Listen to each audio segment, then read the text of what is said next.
Imagine this: Olympic athletes hire psychologists not just to fix problems, but to win gold. In fact, studies show that top performers across industries rely on psychological strategies as much as they do physical or technical skills. While many still equate psychology with therapy or clinical treatment, its real power lies in optimizing performance, motivation, and mindset, for all of us. From boardrooms to classrooms, psychology is the science of thriving. As famed psychologist Carl Jung once said, "Your visions will become clear only when you can look into your own heart."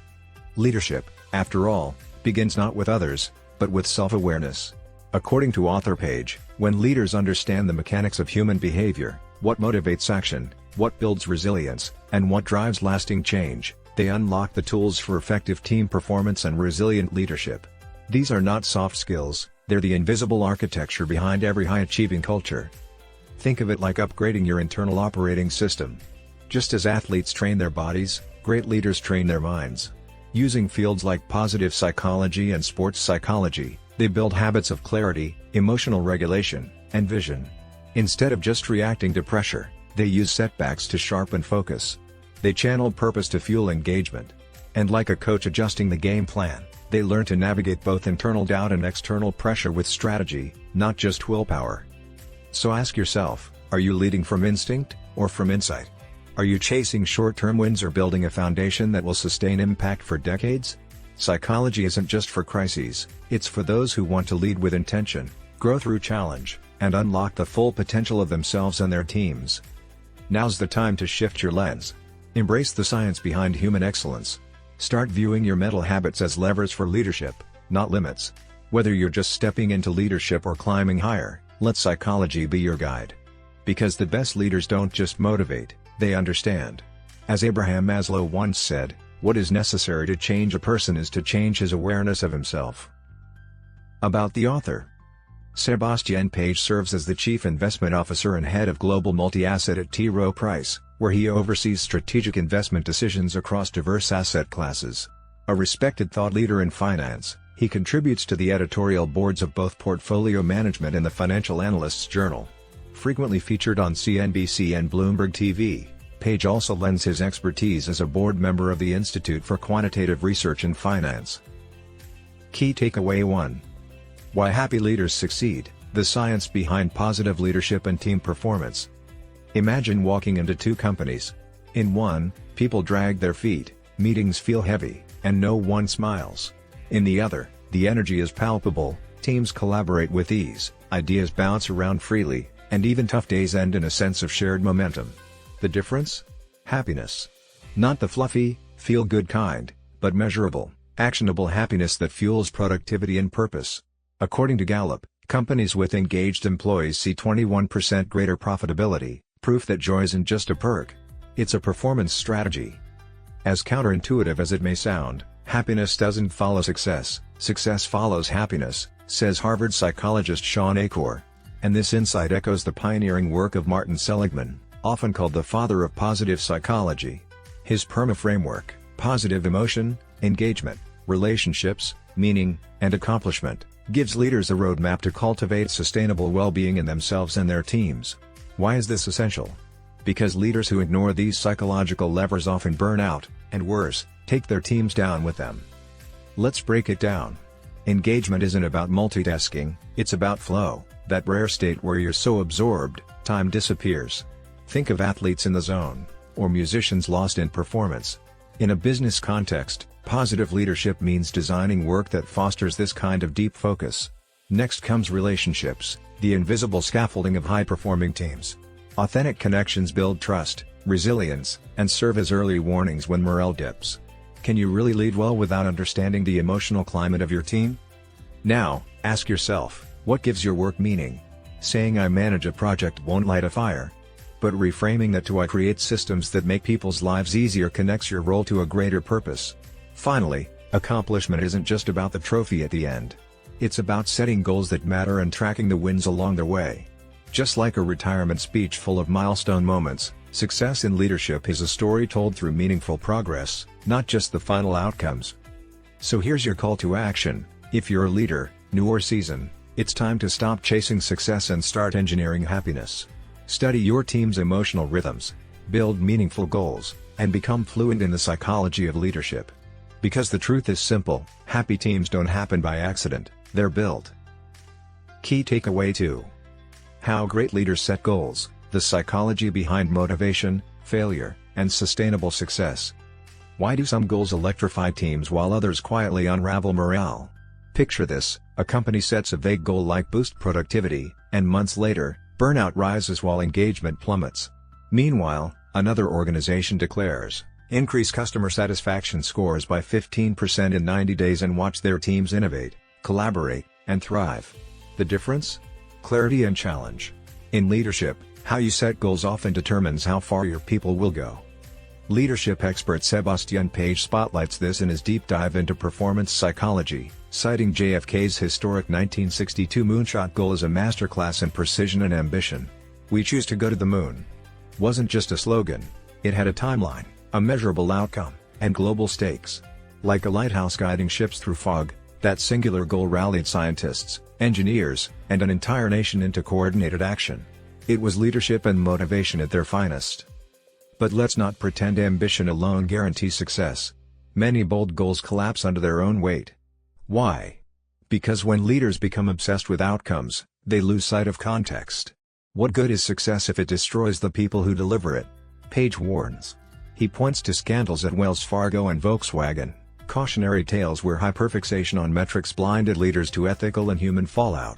This is where psychology in leadership becomes crucial, understanding not just what to pursue, but how to sustain people in the process.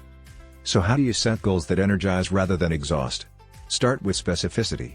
Grow sales by 10%, beats sell more every time. Then, keep those metrics transparent and measurable, removing bias and personal friction from the equation. More importantly, monitor the pulse. Is turnover rising? Are complaints creeping in? These aren't just hiccups, they're signals to adapt. And when your team shows grit under pressure, recognize progress, not just results. Lastly, ask yourself, do you know when to let go? The sunk cost fallacy ruins more leaders than failure itself. High performers aren't those who never quit, they're the ones who know which goals deserve their energy, and which don't. If your current targets are draining your team or no longer align with your mission, it's not failure to pivot, it's wisdom. Want to master how to set effective goals and lead with purpose, clarity, and psychological insight? Start now. Key takeaway 3. Why winning isn't everything, the hidden psychology behind resilient leadership. We all love the thrill of a win, but what if chasing constant victory is the very thing holding us back? In professional sports, even champions lose a lot. A top-tier tennis player may only win around 55% of their games over a career. That means nearly half their time on the court is spent losing. Shocking? Perhaps. But this isn't failure, it's reality.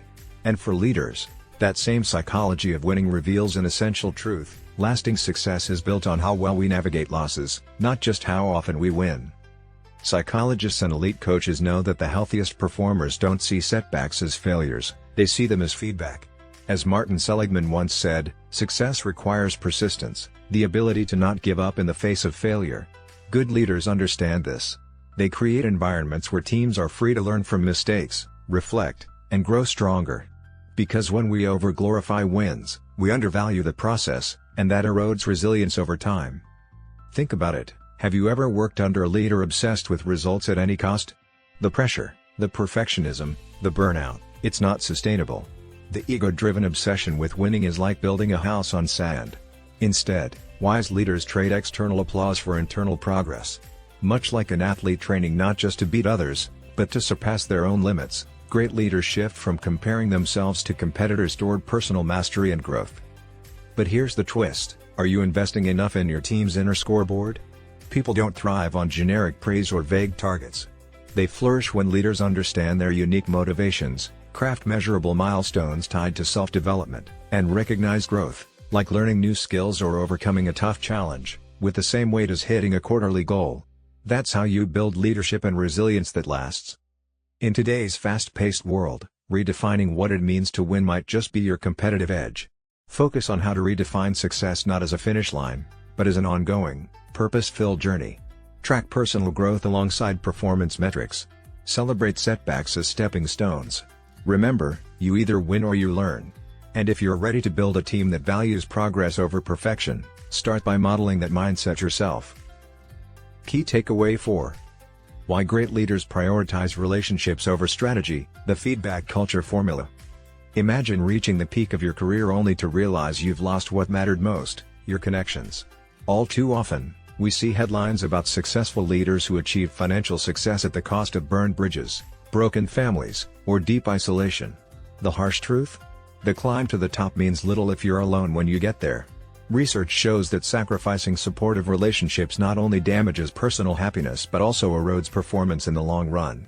As Harvard's 80-year study on adult development concluded, close relationships, more than money or fame, are what keep people happy throughout their lives.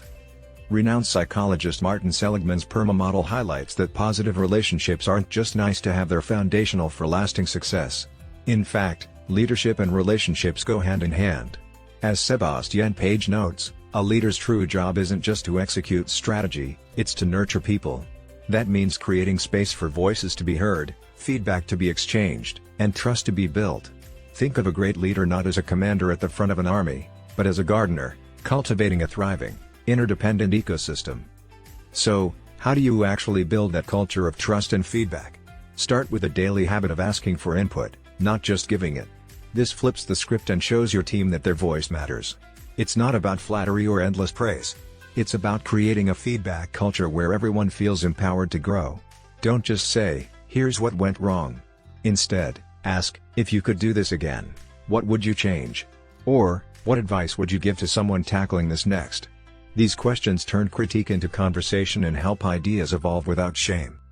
In such cultures, performance reviews become almost unnecessary, because feedback is constant, normalized, and transparent. There are no surprises, only stepping stones. Even conflict becomes a catalyst. Disagreements aren't viewed as threats, but as fuel for innovation. That's the magic of a well-tended environment where trust and respect are non-negotiable. Innovation thrives where diverse voices feel safe to challenge the status quo, says Page, and this only happens when leaders build psychological safety first. Here's the bottom line: your relationships are your greatest leadership asset. Without them, no vision or strategy will last. So ask yourself, are you making space for hard conversations, for honest feedback, for disagreement that deepens respect instead of creating distance? If not, now's the time to start. Because if you want long-term success, it begins with how to build trust at work, one conversation, one connection at a time. Key takeaway 5. Leading with meaning, how core values drive lasting motivation and team engagement. Think about this. How many leaders rise to power without ever asking themselves what they truly believe in? Too often, success is mistaken for clarity. A high-ranking title, a corner office, a big salary, but no real sense of why it all matters. And without that why, even the most well-oiled strategy can feel hollow. Research consistently shows that lack of purpose leads to burnout, disengagement, and short-lived accomplishments. As Friedrich Nietzsche said, "He who has a why to live can bear almost any how." According to Sébastien Page and the PERMA model of well-being, meaning isn't just a private, personal luxury, it's a professional imperative. Without understanding your own core values in leadership, you can't articulate meaning to your team, and without shared meaning, engagement drops and trust erodes. Page notes that meaning is deeply personal, but it becomes a unifying force when leaders are transparent about their ethics and make room for others to reflect on theirs. That's the foundation of ethical leadership strategies. But how do you uncover your core values when they've been invisible for so long? Start small. Try finishing the sentence, "I believe," and see what rises first. That spark of instinct is usually tied to something deep, an early lesson from family, a hard-won experience, a cultural truth. Say you're an educational leader and your first thought is, "I believe every student deserves a chance." That's powerful. But beliefs without action are empty. Meaning requires alignment. Your values must shape your decisions, your team processes, and your daily priorities. So ask yourself, are you walking your talk? Do your calendar, budget, and metrics reflect what you claim to care about? Can your team connect their daily work to a shared purpose they believe in, or are they just clocking in hours? Creating meaning at work doesn't happen by declaration, it's built over time, through stories, rituals, and real conversation. And it requires humility. You can't assume your values will be universally shared. People's meaning comes from different sources: faith, family, culture, hardship, so discussing shared values must be done with respect and openness. Here's the payoff: when meaning is real and visible, motivation becomes magnetic. Purpose drives resilience, even on hard days. When you invite your team into conversations about values, not just KPIs, you unlock deeper commitment and authentic collaboration. So here's your challenge: take 15 minutes this week to reflect on your "I believe" statement. Then share it. Lead not just with clarity, but with heart. Because the most powerful form of leadership is one that helps others find their meaning, too. In The Psychology of Leadership, Sébastien Page challenges a long-held belief that happiness is the result of success. In truth, he argues, it's the other way around: happier leaders and teams tend to be more successful. Rooted in the principles of positive psychology, Page draws on Martin Seligman's renowned PERMA model: positive emotions, engagement, relationships, meaning, and accomplishment, to show how leaders can nurture long-term well-being and performance by actively shaping their own mental state and that of their teams. At the heart of Page's message is a powerful idea: leaders must become architects of engagement, crafting work that absorbs and inspires. When individuals experience flow-a state where time seems to vanish and focus deepens, they're not just more productive, they're more fulfilled.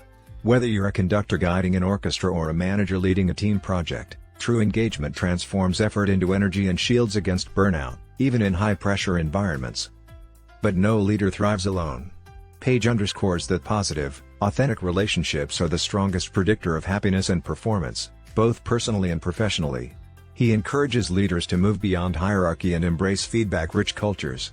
By regularly asking, giving, and receiving feedback, leaders create trust, fuel innovation, and foster collaboration. Relationships, when built on respect and transparency, become both a safety net and a springboard. The book also tackles the strategic power of goal setting, not just setting goals, but setting the right ones. Leaders must strike a balance between ambition and attainability. Too easy, and teams disengage; too lofty, and they break. Page uses JFK's moonshot as a prime example of an inspiring, measurable goal. Yet he warns of the dangers of obsession. Goals should motivate, not blind. The best goals are transparent, adaptable, and serve the broader mission without sacrificing values or relationships. Redefining what it means to win is another cornerstone insight. Drawing from sports psychology, Page illustrates how even champions lose half the time. Winning isn't about perfection, but progress. The best leaders treat setbacks as data, not defeat, and build cultures where growth is celebrated as much as outcomes. Focusing on personal milestones and internal growth metrics creates resilience and a healthier, more sustainable drive to succeed. Then comes meaning, the compass of leadership. Page invites leaders to uncover and articulate their core values, as these shape decisions, inspire teams, and build credibility. Meaning fuels purpose, and purpose fuels perseverance. When leaders align their actions with deeply held beliefs, work transforms from a to-do list into a mission. And when teams understand the shared why, they connect more deeply to each other, and the work they do. Ultimately, the psychology of leadership is about leading with heart, not just strategy. It's a reminder that metrics don't build movements, people do, and people need purpose, connection, and space to grow. Page's guidance is both practical and profound, blending scientific research with compassionate leadership. Whether you're managing a team of 5 or a global enterprise, this book offers a roadmap to lead with intention, empathy, and impact. If this message resonated with you, help spread it. Like, share, and subscribe to the channel to inspire more leaders to build cultures of meaning, happiness, and growth. And if no one told you lately, remember this: you are loved, you are worthy, and you are spectacularly capable of extraordinary things.